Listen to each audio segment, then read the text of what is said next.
பூரி செய்யறதுக்கு தேவையான பொருட்கள் பார்த்துடலாம்.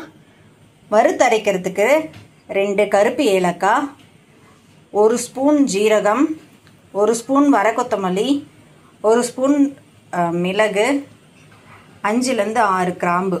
இது வறுத்து பொடிக்கிறதுக்கு. தாளிக்கிறதுக்கு 1 டீஸ்பூன் மிளகு, 4 கிராம்பு, 3 ஏலக்காய். பொடி பொடியாக நறுக்கின வெங்காயம் 3 வெங்காயத்தை நறுக்கின்றிருக்கேன். 3 தக்காளி பழத்தை பியூரி பண்ணி வச்சுருக்கு.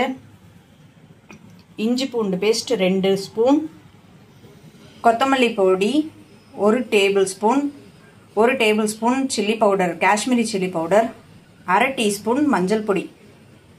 இந்த டிஷ்க்கு தேவையானதே மெயின் தயிர்.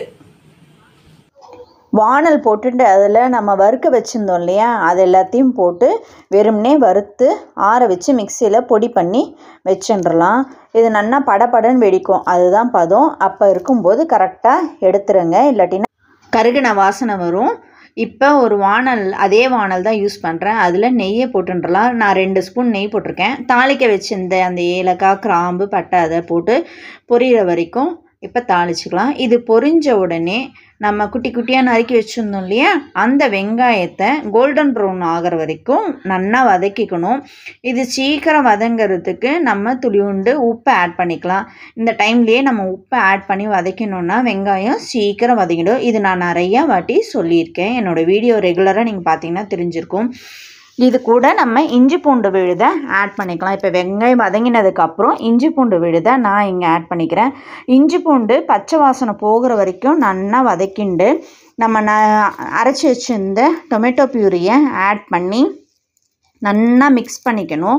கொஞ்சம் லைட்டாக சுண்டின உடனே பொடிகள்லாம் நம்ம போட்டுக்கலாம். அதாவது கொத்தமல்லி பொடி, சில்லி பவுடர், அந்த மஞ்சள் பொடி எல்லாத்தையும் போட்டு நல்லா எண்ணெய் திரிஞ்சு வர வரைக்கும் கொதிக்க விடணும். அப்போ தான் அந்த தக்காளியில் இருக்க பச்சை வாசனையும் மசாலாவில் இருக்க பச்சை வாசனையும் போகும், இல்லைன்னா ரா ஸ்மெல் வரும். ஸோ நம்மளோட பெப்பர் மசாலா நல்லாவே இருக்காது சாப்பிட்றதுக்கு. இது நல்லா கொஞ்சம் நேரம் சுண்டி வரட்டும். இப்போ நம்ம புளிப்பில்லாத கெட்டி தயிர் நல்லா நான் விஸ்கு போட்டு கடைஞ்சி வச்சுருக்கேன். இப்போ இதில் ஆட் பண்ணி ரிப்பீட்டடாக நல்லா கலக்கிட்டே இருங்க, அப்போ தான் திரியாது. இப்போ இது நல்லா கொதி வரட்டும். இப்போ கேர்டு ஆட் பண்ண உடனே நல்லாவே திக்னஸ் கொடுத்துரும் இந்த கிரேவிக்கு. இப்போ நம்ம பவுட்ரு பண்ணி வச்சுருந்தா அந்த பவுடர்ஸை போட்டுக்கலாம். வறுத்து பொடி பண்ணி வச்சுருந்தோம் இல்லையா, அதை ஆட் பண்ணிக்கலாம்.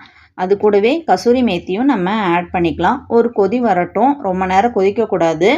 இப்போ இது ஏன்னா இது வறுத்து அரைச்சது தான், ஸோ ரொம்ப கொதிக்கணுன்ட்டு அவசியம் கிடையாது. இதை நல்லா கலந்து விட்டுருங்க.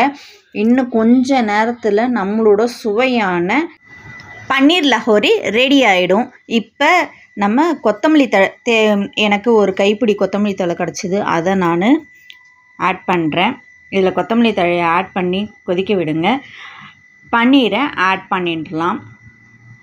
பன்னீரை ஆட் பண்ணிட்டு ஒரு 5 நிமிஷம் கொதிக்கட்டும். அப்போ தான் நம்ம இந்த மசாலாவெல்லாம் அப்சர்வ் பண்ணி பன்னீர் சுவையாக இருக்கும். இந்த டிஷ் ப்ரிப்பேர் பண்ணுறது எங்கள் ஆத்துக்கார் தான். இப்போ பன்னீர் லஹோரி ரெடி ஆகிடுச்சு. இது சப்பாத்திக்கு ஆப்டாகவே இருக்கும். இதை நீங்கள் ட்ரை பண்ணி பார்த்துட்டு எப்படி இருந்தது எனக்கு கமெண்ட் பண்ணுங்கள். இந்த வீடியோ பிடிச்சிருந்தால் லைக் பண்ணி ஷேர் பண்ணுங்கள். மறக்காமல் கீதா மாமி ரெசிபீஸ்க்கு சப்ஸ்கிரைப் பண்ணிவிடுங்க.